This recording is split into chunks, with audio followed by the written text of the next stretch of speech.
Bonjour et bienvenue, chers résilients et résilientes.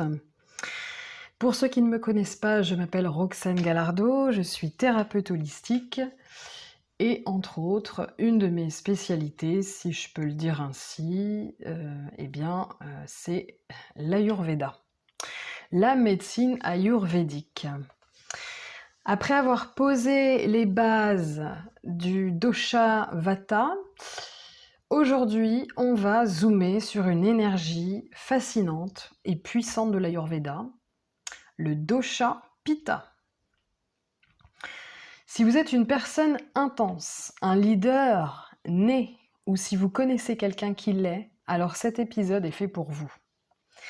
On va explorer ensemble en profondeur cette force de transformation qui régit notre digestion, notre métabolisme, et notre intellect.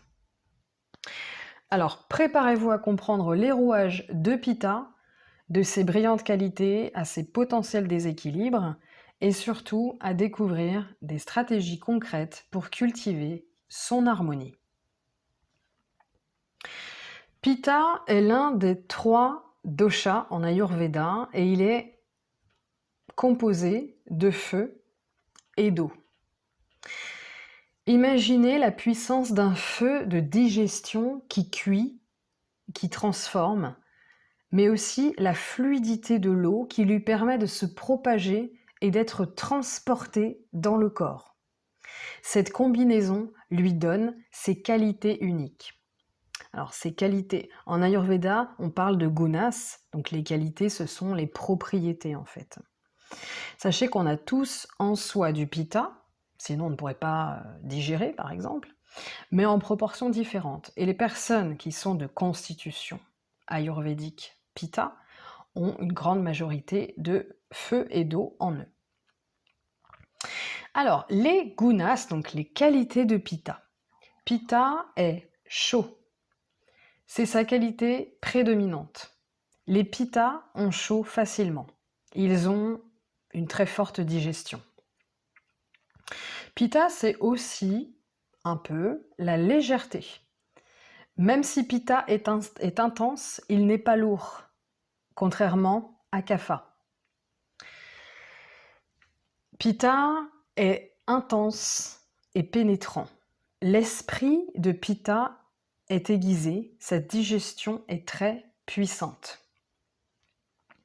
Pitta est aussi huileux et gras à cause ou grâce de l'élément eau et de la nature de la bile. Pitta a une légère onctuosité. Pitta est aussi acide et piquant. Ces goûts sont souvent associés au déséquilibre de Pitta. Ainsi, une personne qui est Pitta va devoir éviter les aliments trop acides et trop piquants. Pitta est aussi liquide et fluide. Donc, dans le corps, comme exemple, on a la bile, les enzymes. Un aspect liquide et fluide. Revenons maintenant aux fonctions de Pitta dans le corps et dans l'esprit. Pitta, c'est d'abord la digestion et le métabolisme. C'est le chef d'orchestre de toutes les transformations chimiques et métaboliques. Il gère le feu digestif, l'ani, la faim, la soif. Pitta, c'est aussi une certaine température corporelle. Pitta est responsable de la régulation de la chaleur dans le corps. Pitta, c'est aussi la vision. Donc, la vision sous 2 formes, c'est-à-dire la vue, mais aussi la clarté, la vision de l'esprit, avec clarté. Pitta, c'est aussi l'intellect et la compréhension. La capacité à analyser, à comprendre, à assimiler les informations. Pitta, c'est aussi l'énergie de courage, d'ambition. L'énergie de Pitta pousse à l'action et à la réalisation. Où se manifeste Pitta ? Eh bien, principalement on retrouve du pitta dans l'intestin grêle, donc ça c'est son siège principal, c'est un peu comme son foyer. Le foie, la vésicule biliaire, le sang, la sueur et les yeux. Que se passe-t-il lorsque pitta est en équilibre? Eh bien, le corps, l'esprit sont à la fois dans la force et dans la clarté. Alors, au niveau des forces physiques, pitta a une digestion puissante. Il mange de grandes quantités et digère bien la plupart du temps, la plupart des aliments. Il a une très bonne énergie, un très bon niveau énergétique et ne se fatigue pas facilement. Il a le teint lumineux, une peau souvent claire, un peu rosée, une bonne circulation sanguine. Voilà tous ce qui nous permet de reconnaître une personne qui est en majorité pitta. On ne va pas retrouver absolument tous les critères, mais une bonne partie. Les pittas ont aussi une bonne musculature. Ils ont tendance à avoir une constitution athlétique, où ils vont facilement faire du muscle. S'ils ne font pas de sport et qu'ils se mettent au sport, ils vont facilement produire des muscles. Ensuite, les dominants pitta, les personnes à dominante pitta, et non pas des dominants, ont une force mentale assez exacerbée et émotionnelle. Ce sont souvent des personnes brillantes, avec un esprit vif, logique, analytique, avec une bonne capacité de concentration et une intensité intellectuelle et de concentration. Ce sont souvent des leaderships naturels, pas toujours exploités d'ailleurs, mais ils ont ces qualités de leadership, c'est-à-dire l'organisation. Ce sont des personnes décisives, capables de prendre des décisions donc rapidement, efficacement. Ce sont aussi des personnes qui sont déterminées et ambitieuses. Elles fixent des objectifs de travail hard et travaillent ardemment pour les atteindre. Désolée, j'ai du mal avec mes notes. Ce sont des personnes qui souvent ont, la plupart du temps, une assez bonne clarté mentale et une certaine perspicacité. C'est des personnes qui voient facilement, clairement les choses, qui comprennent rapidement, qui font preuve de courage et de confiance, qui n'ont pas peur de relever des défis. Quand le pitta est équilibré au quotidien, ou quand une personne pitta est bien équilibrée au niveau énergétique, imaginez quelqu'un, une personne qui est vraiment focus, qui gère ses tâches avec brio, qui prend des décisions justes, qui s'exprime clairement, avec conviction, mais qui sait aussi se détendre et profiter sans se laisser emporter par l'intensité. Le risque, quand on est une personne pitta, c'est d'aller vers des extrêmes, d'aller vers trop d'intensité. C'est des personnes qui sont souvent intenses. Voilà, même dans leurs relations, parfois elles peuvent être un peu trop intenses, un peu trop romantiques ou trop, parfois même trop contrôlantes, ce genre de choses. Donc attention, le feu, c'est très important, mais en excès, ça déséquilibre. Bien, maintenant, prenons le temps de développer justement sur ces déséquilibres de pitta quand le feu devient carrément un incendie.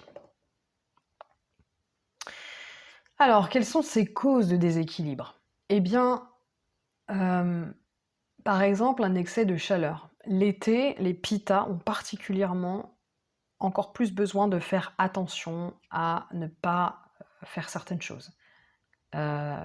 Donc l'excès de chaleur va déséquilibrer pitta. L'intensité des choses, que ce soit l'intensité par exemple d'un footing, l'intensité émotionnelle, l'intensité en tout genre. Le stress, trop de stress aussi, comme vata, ça peut vraiment perturber pitta. Une alimentation trop épicée, trop acide ou acidifiante, trop salée. Voilà, c'est les pitas, on ne devrait pas prendre trop de sel. Le manque de sommeil ou de repos, la la colère aussi, enfin certaines émotions en excès comme la colère. Soit le fait de trop la ressentir, trop l'exprimer, ne pas, trouver le moyen de l'apaiser comme il faut, soit la mettre trop de côté aussi. Ça peut déséquilibrer, voilà, la ranger quelque part dans son corps et ben, tant qu'on ne la traite pas, la colère, elle est quand même là et elle met le feu aux poudres. Comment on s'en rend compte? Enfin, je veux dire, quels sont les critères physiques pour se rendre compte qu'un pitta est en excès? Eh bien, au niveau de la peau, on a des éruptions cutanées, de l'acné, de l'eczéma, du psoriasis. Souvent, les personnes qui vont avoir des rougeurs, des inflammations, coups de soleil facile, par exemple. Il y a des gens, par exemple, ils prennent pas souvent de coups de soleil et ils se disent bah, tiens, je sais pas pourquoi cet après-midi, le soleil il a tapé et j'ai attrapé un coup de soleil. C'est pas dans mes habitudes, c'est peut-être parce que votre pitta, il est très déséquilibré et que bien que vous soyez pas sujet au coup de soleil, eh bien, cette fois-ci, voilà. La digestion. Au niveau de la digestion, quand un pitta est en excès, surtout pour une personne qui est pitta, donc qui a une constitution à dominance pitta, on va avoir tendance à avoir des brûlures d'estomac, des reflux acides, des ulcères, de la diarrhée, des selles molles, une sensation de faim intense, parfois même peu de temps après avoir mangé. Au niveau de la température, vous pouvez avoir très très chaud, des bouffées de chaleur, de la fièvre. Eh oui, des fois on n'est pas malade mais on a une fièvre, comme si on avait une inflammation quelque part. En fait, c'est un excès de pitta à tous les niveaux. Une transpiration excessive qui peut en plus être très odorante. Les yeux, vous pouvez avoir les yeux rougis, rouges. D'un seul coup, vos yeux vont être, ou si c'est pas déjà le cas en général, vous allez avoir les yeux sensibles, pardon. Il est tard. Les yeux sensibles à la lumière, des problèmes de vue éventuellement, donc au niveau de la cataracte, des glaucomes. Les cheveux aussi, vous pouvez avoir des chutes de cheveux, voilà, chutes de cheveux même précoces par exemple, ou grisonnement précoce. Au niveau mental et émotionnel, un pitta en excès va se manifester par une certaine colère, une forme d'irritabilité. Donc voilà, de la frustration, des excès de rage, beaucoup d'impatience aussi. De toute façon, les gens qui sont pitta sont sujets à l'impatience, c'est pas leur qualité première.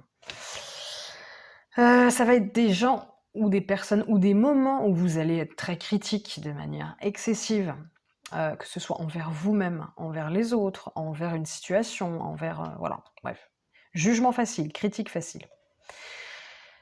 Ça peut se manifester aussi par une compétitivité destructrice. Un besoin à tout prix de gagner, de devancer l'autre, même si ça nuit aux relations potentiellement.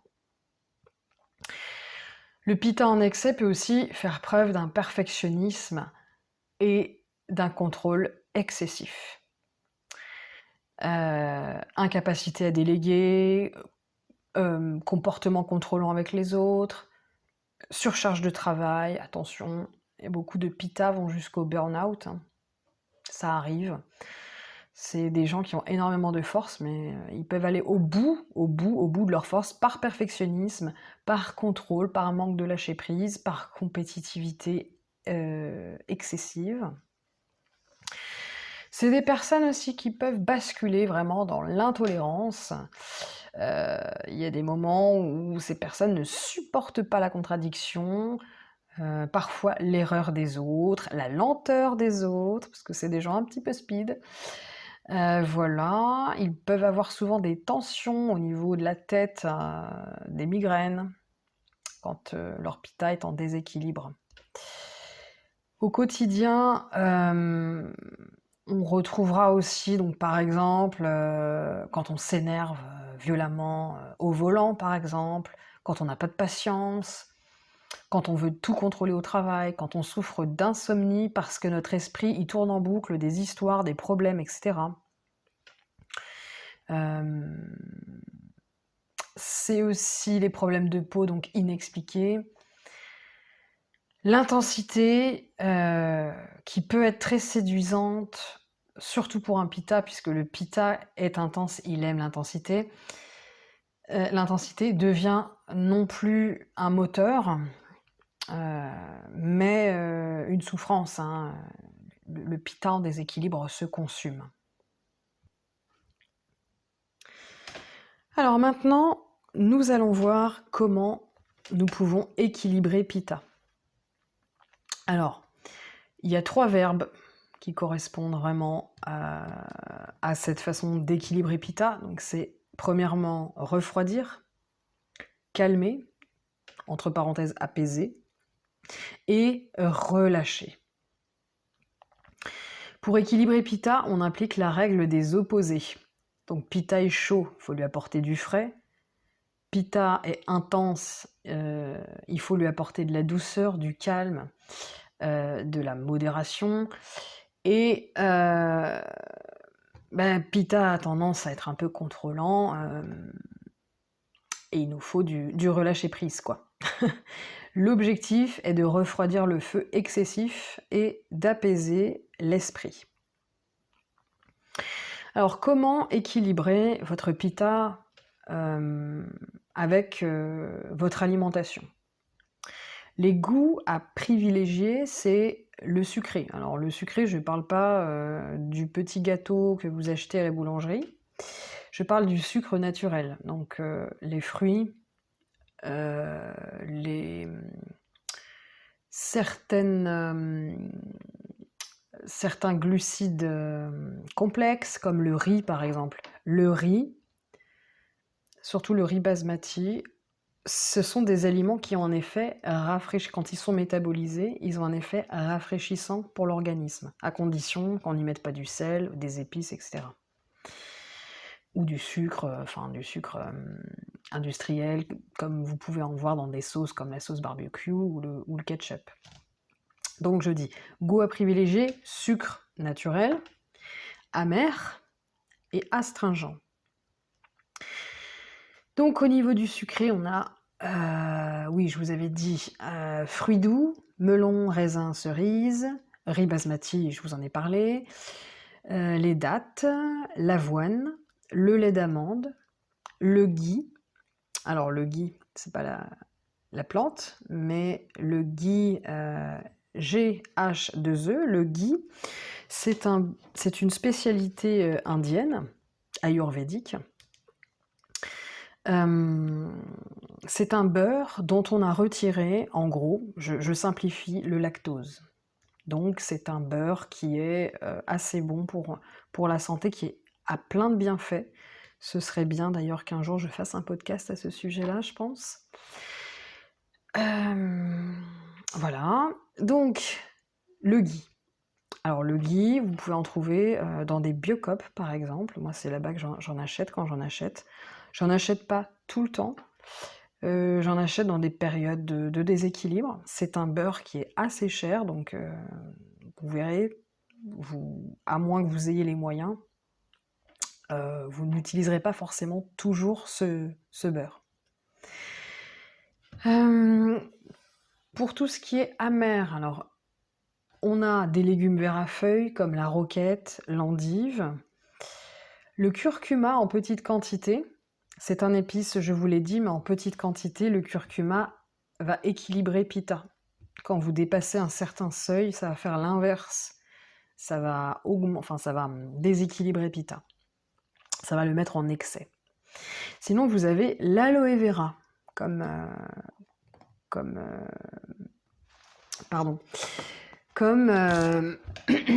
goût amer.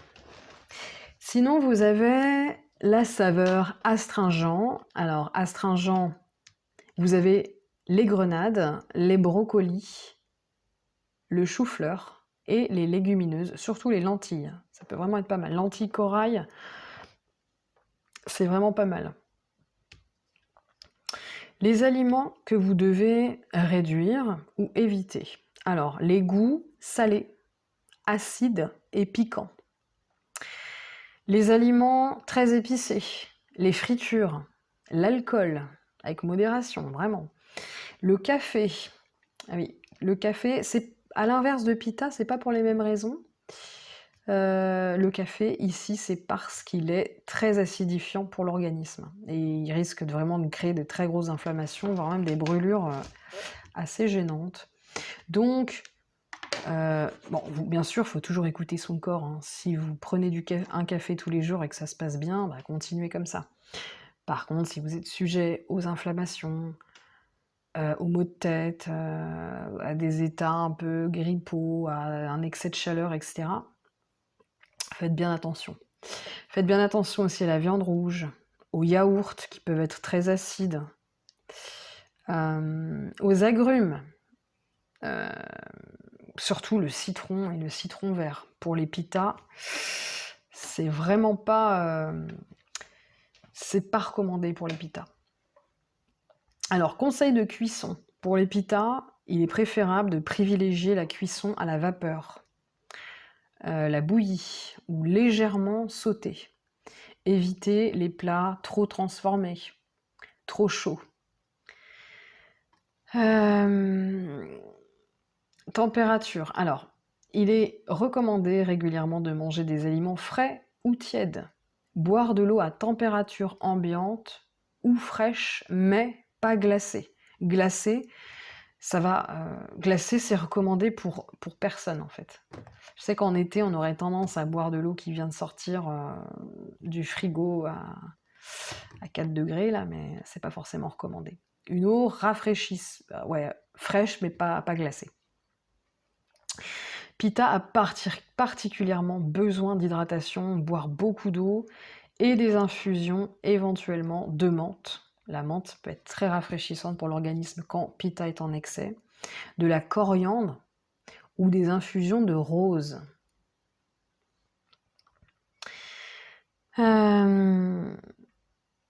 Des roses, pas forcément qui viennent du jardin ou encore moins de chez le fleuriste. Il pourrait y avoir des produits, hein, faut vraiment faire attention. Au niveau du mode de vie, ce qui est important pour Pitta, c'est d'avoir une certaine routine, surtout au niveau du coucher et du lever. Ça ne veut pas dire qu'il faut jamais se coucher tard, jamais se lever tard. Mais voilà, vous pouvez par exemple la semaine décider de vous coucher tôt. Et puis vous réservez vos soirées prolongées, voire même vos nuits. Parce que Pitta aime faire la fête. Hein. Aime se coucher tard, aime discuter, sociabiliser, etc. Donc ne vous privez pas, mais faites bien attention quand même, la majorité du temps, à respecter surtout des heures de coucher et de lever régulières.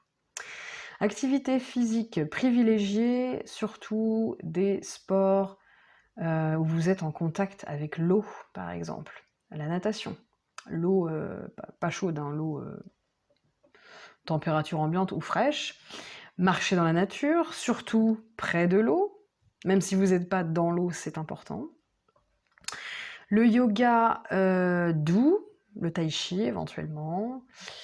Des exercices, donc à éviter, des exercices trop intenses, trop compétitifs ou sous le soleil ardent. Alors, je vous dis ça, mais une personne qui est Pitta a tendance à aimer ça. Je vous dis pas qu'il ne faut pas que vous le fassiez, mais sachez que si vous le faites de trop, ça déséquilibre votre Pitta.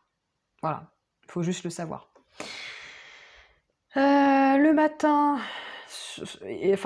privilégiez le sport le matin à la fraîche ou en soirée.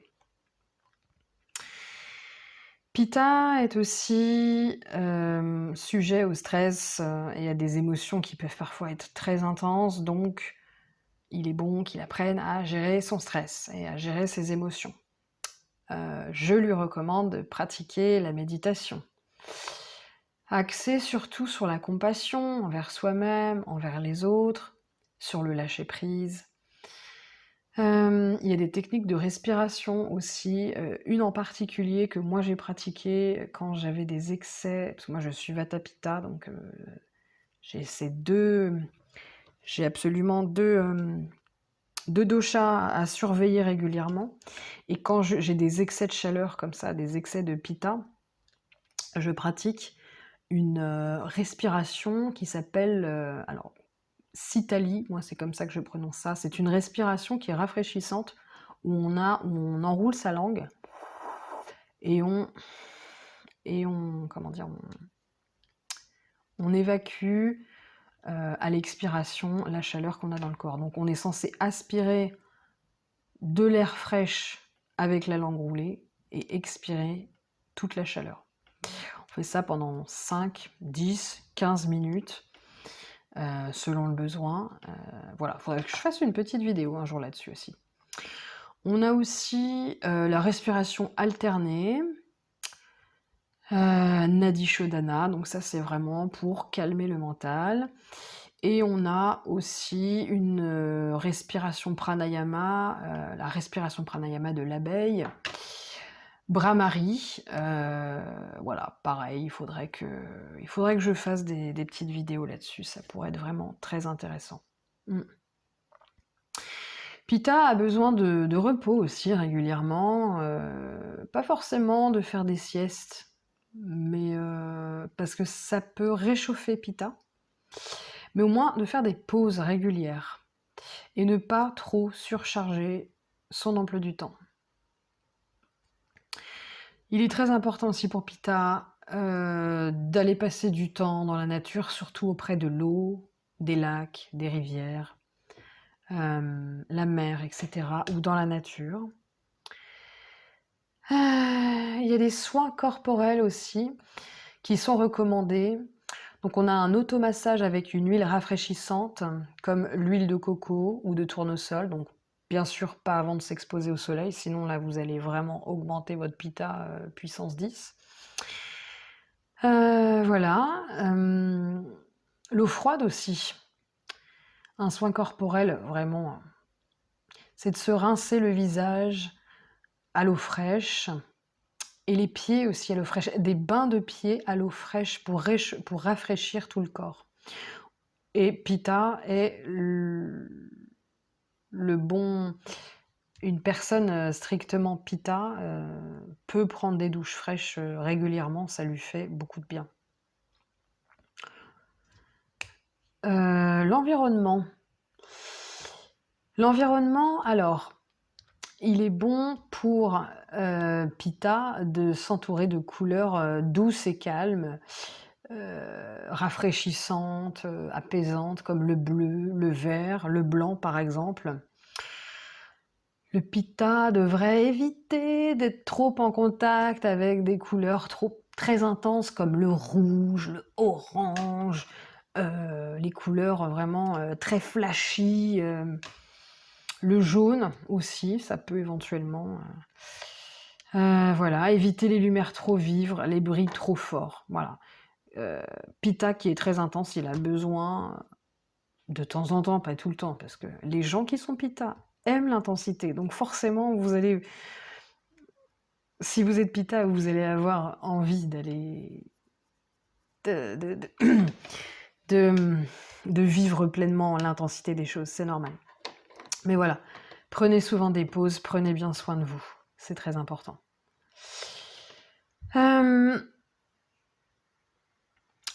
Qu'est-ce qu'il a besoin d'apprendre Pitta pour s'équilibrer un peu plus, vraiment ancrer un équilibre puissant au quotidien? Pitta a besoin d'apprendre le lâcher-prise. Il doit apprendre à déléguer, à accepter l'imperfection, à accepter qu'il ne peut pas tout contrôler. Il doit apprendre aussi la compassion envers lui-même, envers les autres, la bienveillance, pareil, envers lui-même, envers les autres. Il doit aussi développer une certaine forme d'humour, de ne pas trop se prendre au sérieux tout le temps non plus, parce que, bon, C'est bien le sérieux, mais pour lâcher prise, justement, il doit aussi cultiver l'autodérision, quoi. Il doit aussi apprendre à faire des choses sans que ce soit une compétition. C'est-à-dire, il doit apprendre à s'engager dans des activités juste pour le plaisir, parfois même juste pour le plaisir de partager avec les autres et non pas pour la performance, pour être le meilleur, etc.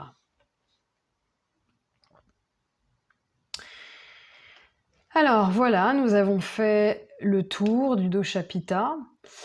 J'espère que cette plongée vous aura permis de mieux comprendre cette force vitale en vous et autour de vous. Se connaître, c'est se donner les moyens d'être en harmonie à l'intérieur de soi et avec les autres, avec l'environnement. Un Pitta équilibré, que ce soit chez une personne Pitta ou en toute personne, car on a tous du Pitta en nous, même si c'est en petite quantité, un Pitta équilibré, c'est une force tranquille. C'est un leader éclairé, c'est une personne pleine de sagesse.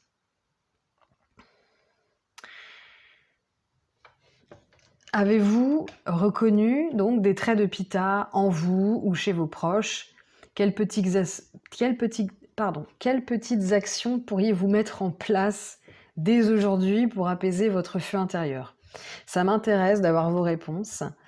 Voilà, qu'est-ce que vous avez envie de changer dans votre vie pour vous équilibrer à ce niveau-là?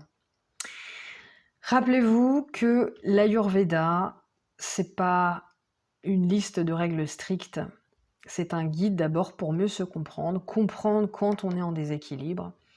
C'est un guide pour écouter son corps, son esprit et faire des réajustements aux besoins. Donc soyez doux envers vous-même.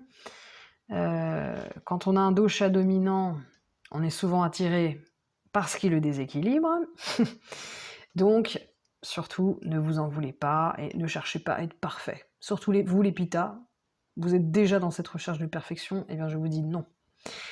Sachez simplement quoi faire lorsque vous êtes en déséquilibre.